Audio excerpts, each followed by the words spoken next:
नमस्कार प्रेक्षकांनो, घरोघरी मातीच्या चुलीमध्ये आज आपल्याला बघायला मिळणार आहे की सयाजी आणि कावेरी बोलत असतात.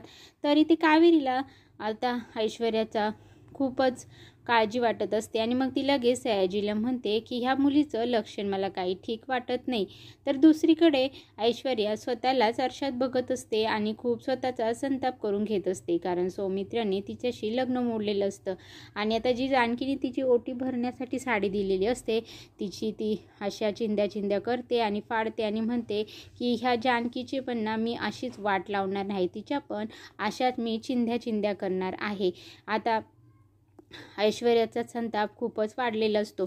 तर दुसरीकडे नाना ऋषिकेशकडे पैसे देतात आणि सांगतात हे घे पैसे. त्यावर ऋषिकेश म्हणतो, नाना याची काय गरज आहे, माझ्याकडे आहे ना, माझ्याकडे जे आहे ते तुमचेच आहेत ना, आपल्याच बिझनेसमधले पैसे आहेत ना.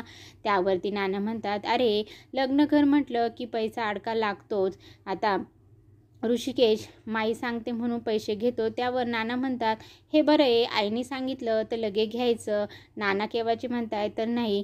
त्यावरती आता आई लगेच म्हणते की हो तो माझा मुलगा आहे, तो माझं नक्कीच ऐकणार. त्यावरती ऋषिकेश म्हणतो, तुम्ही दोघंही काळजी करू नका, मी सारंगचं लग्न अगदी धूमधडाक्यात लावेल. त्यावरती आता लगेच माई म्हणते, त्यानंतरही तू आणि जानकी त्याच्यावरती लक्ष ठेवा हं. त्यानंतरही ते सारंग पत्त्यांचं घर बनवत असतो, पण ते काही केल्या बनत नाही. त्यावरती ते अन्वी म्हणते, काय झालं काका, तू घाबरलायस का, तू घर का बनवत नाही, इतर वेळा तर तू किती छान घर बनवतो. त्यावरती लगेच इथे जानकी येते आणि आता ओवीला बाहेर पाठवते आणि मग ती सारंगला म्हणते, भाऊजी मला तुमच्याशी बोलायचं आहे. मग ती बोलते की तुम्ही ह्या लग्नाला होकार का दिला आहे, मला माहिती आहे तुम्हाला हे लग्न करायचं नाही आहे. त्यावरती सारंग म्हणतो की माझं लग्न करणंच योग्य आहे, ह्या दोन्ही परिवारासाठी, ह्या गावच्या भल्यासाठी मी ऐश्वर्याशी लग्न केलेलंच योग्य असणार आहे. त्यावरती आता जानकी गप्प बसते. तर इकडे दुसरीकडे कावेरी ऐश्वर्यावर खूप चिडलेली असते. ती तिला म्हणते की मला माहिती आहे तू हे लग्न का करत आहे, तुझं काहीतरी नक्कीच यामध्ये स्वार्थ लपलेला आहे, तू त्या रणदिवे फॅमिलीवरती सूड उगवण्यासाठी लग्न करत आहे ना. तुला हे लग्न मला माहिती आहे मान्य नाही आहे, पण तू मुद्दाम हे नाव पुढे करते की गावच्या भल्यासाठी वगैरे म्हणून असं. त्यावरती ऐश्वर्या खूप भडकते आणि तिच्या आईवरती म्हणजे कावेरीवरती जोरातच चिडते आणि म्हणते, हो तुला ऐकायचं आहे ना, तर मी हे लग्न त्या रणदिवे फॅमिलीवरती सूड उगवण्यासाठीच करत आहे. त्या जानकीला मला माझ्या पायाशी लोळून घेताना बघायचं आहे, तिच्यावरती माझा खूप राग आहे, तो त्याचा बदला घ्यायचा आहे. तर इकडे सारंग जानकीला समजून सांगण्याचा प्रयत्न करत असतो, पण काही केल्या जानकीला याच्यावरती विश्वास बसत नाही.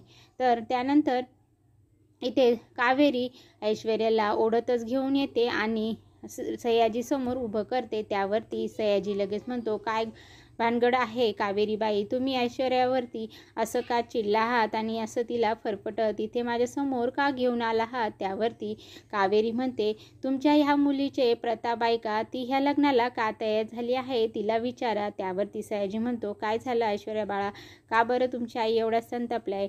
त्यावरती आता लगेच इथे ऐश्वर्या म्हणते की हो मी हे लग्न गावच्या भल्यासाठी नाही, तर त्या रणदिवे फॅमिलीचा बदला घेण्यासाठी, त्यांच्यावर सूड उगवण्यासाठी घेत आहे. आणि त्या जानकीला तिने माझ्या पूर्ण आयुष्याची वाट लावली, तिच्यावर तो बदला घेण्यासाठी मी हे लग्न करत आहे, त्या सौमित्रला त्याची लायकी दाखवण्यासाठी हे लग्न करत आहे. तर जानकी इथं पत्त्यांचं घर बनवते आणि ते बघतच म्हणते की मला काहीतरी इथे आता चुकीचं होणार असं वाटतंय, मला काळजी वाटत आहे.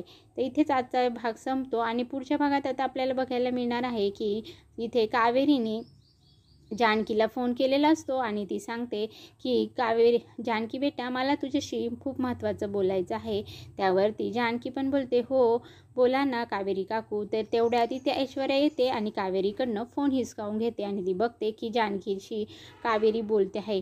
त्यावरती ती खूप संतापते आणि म्हणते की फोनवर कशाला सांगते, मी स्वतः तुला तिकडे घेऊन जाते, तू तुझ्या तोंडाने सांग. आणि मग ती कावेरीला ओढतच तिथून घेऊन जाते. आता ह्या दोघीही रणदिवे पोचलेले असतात आणि ती लगेच म्हणते ऐश्वर्या की आम्ही आत येऊ का. तेव्हा घरातले सर्वजण उठून उभे राहतात आणि त्या दोघींनाही समोर बघून आश्चर्यचकित होतात. तेव्हा लगेच इथे सुमित्रा म्हणते तुम्ही दोघी इथे. त्यावरती ऐश्वर्या म्हणते की माझ्या मॉमला म्हणजे कावेरीला तुमच्याशी काही महत्त्वाचं बोलायचं आहे. त्यावरती आता जानकी आणि घरातले सर्व आश्चर्यचकित होतात आणि बघतच राहतात. आता सिरियलमध्ये पुढे काय होणार आहे हे सर्व बघण्यासाठी माझ्या चॅनलला सबस्क्राईब करा. व्हिडिओ आवडला असेल लाईक करा. बेल आयकॉन दाबायला विसरू नका. धन्यवाद. परत भेटू असंच व्हिडिओ